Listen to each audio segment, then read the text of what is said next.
L'idée de la chaire est née en 2013, après une première collaboration fructueuse entre Lectra et ESCP Europe sur le thème de l'innovation. Comme toutes les grandes histoires, c'est d'abord une histoire d'amour, de fit avec Céline et avec Valérie, de compréhension mutuelle.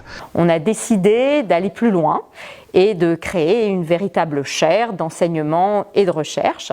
Parce que Lectra est très clairement un leader dans le monde, et depuis bien longtemps, sur l'utilisation des technologies dans le secteur de la mode, entre autres. Souvent on oppose la mode et la technologie, on a l'impression que ce sont des choses très différentes. Pour nous, c'est très complémentaire.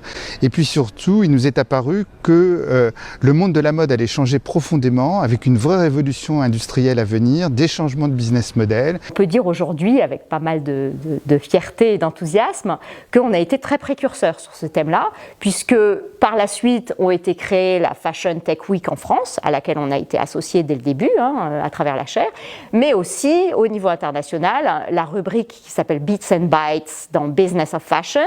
En termes d'enseignement, nous avons lancé le premier cours Fashion and Technology en 2015 et nous sommes très fiers puisque c'est le premier cours sur ce sujet qui a été lancé en Europe et peut-être dans le monde. Nous avons aussi mis en place à partir de 2017 un séminaire multi-école où nous faisons travailler chaque année nos étudiants, ESCP Europe, avec les étudiants de l'Essier et les étudiants de la fabrique autour d'une thématique sur le vêtement connecté. En termes de recherche, ma collègue Valérie et moi-même travaillons sur plusieurs sujets de recherche et particulièrement récemment, nous avons travaillé sur l'impact de la technologie et des technologies sur les stratégies de localisation des entreprises européennes de mode. Dans notre cours Fashion and Technology ou Mode et Technologie, nous avons fait travailler nos étudiants sur les stratégies Instagram d'un certain nombre de marques de mode internationales. Et les travaux des étudiants ont donné lieu à un article dans The Conversation qui a eu 17 000 lecteurs et à une conférence sur l'influence d'Instagram dans la mode dans laquelle nous avons eu des influenceurs et différentes marques. Et finalement, le troisième axe, qui est l'axe de divulgation, consiste en des événements, des conférences. Nous organisons entre 3 et 4 conférences par an depuis la création de la chaire.